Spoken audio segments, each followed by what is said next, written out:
Good morning students. आशा करती हूँ आप सब बहुत ही अच्छे से होंगे, स्वस्थ होंगे। जैसा कि हम चैप्टर 13 पढ़ रहे थे बच्चों, वाटर पार्ट 1, तो चलिए इस चैप्टर को आज हम आगे स्टडी करते हैं। हमको पढ़ना है extraction of salt from water. देखिए, एक्सट्रैक्शन मीन्स निकासी, सॉल्ट मीन्स नमक, वाटर मीन्स पानी। Extraction of salt from water that means पानी से नमक की निकासी। In Gujarat, large areas of the seashore have been cut off from the sea by construction decks. देखिए, लार्ज एरिया दैट मीन्स बड़ा क्षेत्र, सी होर मतलब समुद्र के किनारे, कट ऑफ मतलब कटा हुआ, डेक्स मीन्स होता है सेतु, बांध या सेतु, कंस्ट्रक्शन दैट मीन्स निर्माण, सी मीन्स समुद्र। तो देखिए, यहाँ राइट साइड में एक पिक्चर दिखाया गया है बच्चों, जहाँ पर समुद्र के पानी से नमक बनाया जा रहा है ना। तो यहाँ पर बोला जा रहा है कि in Gujarat large area of sea whole, मतलब गुजरात में समुद्र के किनारे बड़े क्षेत्र में सेतु का निर्माण करके सेतु का निर्माण किया गया है समुद्र के किनारे, है ना। इस प्रकार से आप लोग देख सकते हैं, है ना। ये समुद्र के किनारे इस प्रकार से डैक्स बनाया गया है जहाँ पर नमक की निकासी की जा रही है, मतलब नमक समुद्र के पानी से नमक बनाया जा रहा है। ठीक है।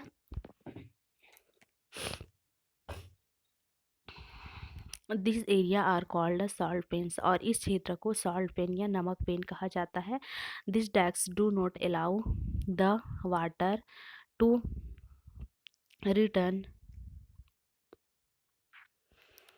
To return to the sea. देखिए, जो ये सेतु बना है ना, इस प्रकार से ये जो डैक्स बना है, यह मतलब वाटर को जब वाटर को हम लोग स्टोर किए हैं, तो यह उसको पुनः समुद्र में जाने की अनुमति नहीं देता है, बोल रहा है। ठीक है, मतलब नहीं जा सकता। After some time the water in the salt pan evaporates, thus leaving a layer of salt behind. देखिए, सॉल्ट पेन मतलब नमक पेन, इवापोरेट्स मतलब वाष्पीकरण, लेयर दैट मीन्स होता है परत। ठीक है, एंड आफ्टर मीन्स बाद में। तो देखिए, यहाँ पर बोला जा रहा है कि कुछ समय के बाद नमक पेन में पानी क्या हो जाता है, इवापोरेट्स मतलब वाष्पित हो जाता है, जो नमक की एक पतली परत छोड़ देता है। Clear. This salt is collected and refined in the factories. फिर जो वो नमक की पतली परत प्राप्त होती है, नमक प्राप्त होती है, वो प्योर नहीं रहता। उसको क्या किया जाता है, कलेक्ट किया जाता है, मतलब इकट्ठा किया जाता है। उसके बाद उसको सब फैक्ट्री में रिफाइंड मतलब उसको शुद्ध, मतलब जितनी भी इम्प्योरिटीज रहते हैं उसको प्योर किया जाता है ना, उसको अशुद्धियों को निकाला जाता है। फिर हमको जो प्योर नमक होता है, शुद्ध नमक होता है, वो प्राप्त होता है। ठीक है।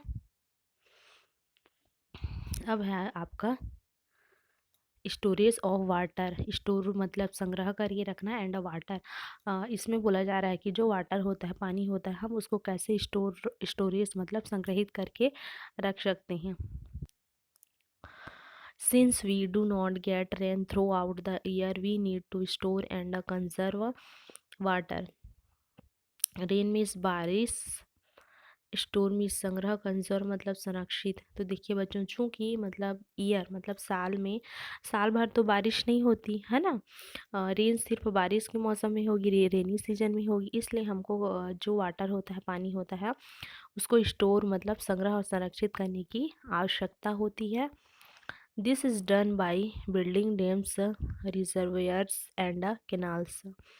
देखिए, और यह जो स्टोर करने की प्रक्रिया होती है, यह बांधों के जो बिल्डिंग डैम्स मतलब जलाशय, किनाल मतलब नदी, है ना, यह बांधों के, जलाशय और नहरों के निर्माण द्वारा किया जाता है।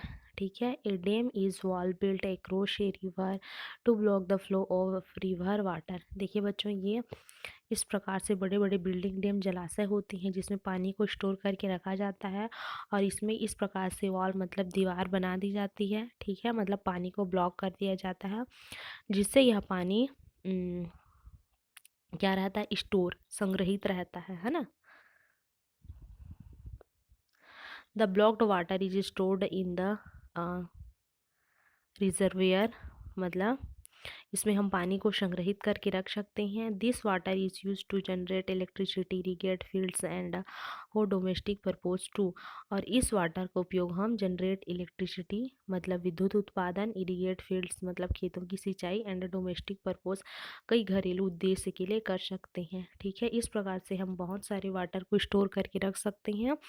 ठीक है, जिसमें पानी संग्रहित रहता है, फिर ज़रूरत पड़ने पर हम इसमें इलेक्ट्रिसिटी जनरेट इलेक्ट्रिसिटी विद्युत उत्पादन करते हैं खेतों की सिंचाई के लिए, और भी बहुत कल अन्य डोमेस्टिक पर्पज होते हैं जिसका उपयोग हम करते हैं। ठीक है,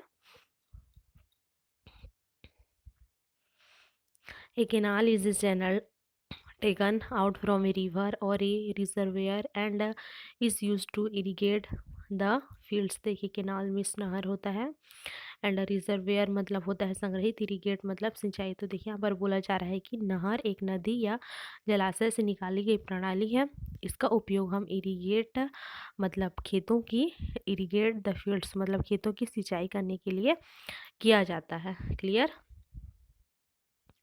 अब है आपका इवापोरेशन। इवापोरेशन दैट मीन्स होता है वाष्पीकरण। The process by which water change into water vapour is called evaporation. देखिए, प्रोसेस दैट मीन्स प्रक्रिया, चेंज मीन्स परिवर्तित, वाटर वेपर मतलब जल वाष्प, एंड इवापोरेशन मतलब वाष्पीकरण वह प्रक्रिया जिसमें जल का, ठीक है, जो वाटर होता है, जल का वाष्प के रूप में चेंज होने बदलने की प्रक्रिया को हम क्या कहते हैं, इवापोरेशन कहते हैं। This process takes place due to heating, और यह प्रक्रिया गर्म होने के कारण होती है। चलिए सिंपल सा एग्जांपल लेते हैं बच्चों। आप लोगों ने देखा होगा कि मान लीजिए एक यूटेंसिल्स है, बर्तन है, इसमें आप वाटर को बॉईल करते हैं। ठीक है, वाटर बॉईल होने के करने के बाद उसमें आप एक लिड ढक दीजिएगा, ढक्कन ढक दीजिएगा। फिर जब आप थोड़ी देर ढक्कन को निकालेंगे, ठीक है, आप देखेंगे कि उसमें वाटर वेपर जमा रहता है, मतलब जल वाष्प जमा रहता है। यही आपका क्या कहलाता है, इवापोरेशन। ठीक है, for example when we put our wear clothes. देखिए यहाँ पर और भी एग्जाम्पल दिए गए हैं। Clothes in the sun they dry up after sometimes. देखिए, आप लोगों ने देखा होगा कि अगर आप गीले कपड़ों को धूप में सुखाते हैं, ठीक है, तो थोड़ी देर बाद क्या होता है, सूख जाता है, ड्राई हो जाता है ना। This happens because the heat from the sun change the water into water vapour. ऐसा इसलिए होता है क्योंकि सूरज से निकलने वाली गर्मी पानी को क्या कर देती है, वाष्प में बदल देती है। ठीक है, नेक्स्ट है आपका कंडेंसेशन। कंडेंसेशन दैट मीन्स होता है संघनन। The process by which water vapour change back into water bye cooling is called condensation. देखिए, वाटर वेपर मीन्स जल वाष्प प्रोग्रेस प्रक्रिया, कूलिंग मतलब ठंडा, कंडेंसेशन दैट मीन्स संघनन। तो यहाँ पर बोला जा रहा है कि वाष्प का, ठीक है, वाटर वेपर मतलब जल वाष्प का पुनः ठंडा होकर जल में बदलने की क्रिया को हम क्या कहते हैं, संघनन कहते हैं। ठीक है, clouds, dew, fog, snow are example of condensation. देखिए, क्लाउड्स, ड्यू मतलब बादल का ओस हुआ, फॉग मतलब कोहरा, स्नो मीन्स बर्फ, ये सब क्या है, कंडेंसेशन के एग्जाम्पल्स हैं। When water vapor condensation on cold objects like grass in the fields, dew is formed। देखिए, grass in the fields, grass means घास, फील्ड मतलब खेत, खेतों में घास, कोल्ड ऑब्जेक्ट्स मतलब ठंडी ऑब्जेक्ट्स चीज़ें, है ना। वाटर वेपर मतलब जल वाष्प, कंडेंसेशन मीन्स संघनन। तो यहाँ पर बोला जा रहा है कि जब जल वाष्प खेतों में घास जैसी वस्तुओं पर क्या होते हैं, संघनित होते हैं। In hilly areas during winter, water vapor freezes in the air to form crystals of ice called snow। देखिए, crystal means crystal, ice means बर्फ, स्नो दैट मीन्स भी बर्फ होता है। ड्यूरिंग विंटर मतलब सर्दी के मौसम में, हिली एरियाज मतलब पहाड़ी क्षेत्रों में। देखिए, सर्दियों के दौरान पहाड़ी क्षेत्रों में पानी के वाष्प को बर्फ के क्रिस्टल के रूप में क्या किया जाता है, जमाया जाता है, और इसे ही क्या कहा जाता है, स्नो मतलब बर्फ कहा जाता है। Clear. Moreover during winter water vapour condenses on dust particles present in the air to form clouds very close to the ground is called a fog। देखिए, विंटर दैट मीन्स सर्दी के मौसम, मतलब ड्यूरिंग विंटर सर्दियों के दौरान dust particles धूल के कण प्रेजेंट उपस्थित,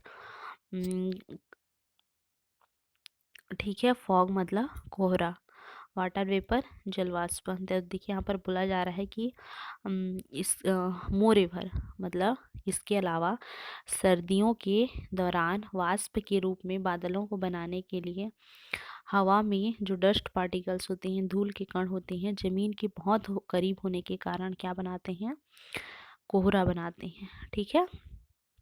इन ए foggy weather we are not able to see clearly even the objects near to us. देखिए, और इन ए फोगी वेदर मतलब जो धुंधला मौसम होता है ना, और यह कब होता है बच्चों, विंटर सर्दियों में। आप लोगों ने देखा होगा कि मॉर्निंग में बहुत ही क्या रहता है, धूमिल फॉगी रहता है, कोहरा रहता है ना। तो कोहरे के मौसम में, धूमिल मौसम में कुछ भी चीज़ें स्पष्ट रूप से साफ पास की नियर मतलब पास पास की वस्तुएं भी स्पष्ट दिखाई नहीं देती हैं, ठीक है। तो ये था बच्चों हमारा वाटर का पार्ट 1। आशा करती हूँ हमने जितना पढ़ा बच्चों आप लोगों को समझ में आया होगा। आप लोग का एनएसडब्ल्यू की आप लोगों को भी इस चैप्टर को एक एक स्पेलिंग करके रीड करना है, जहाँ तक हो सके मीनिंग निकालने की कोशिश करिएगा। आज के लिए इतना ही, नेक्स्ट डे हम नेक्स्ट वीडियो पे मिलते हैं। Thank you.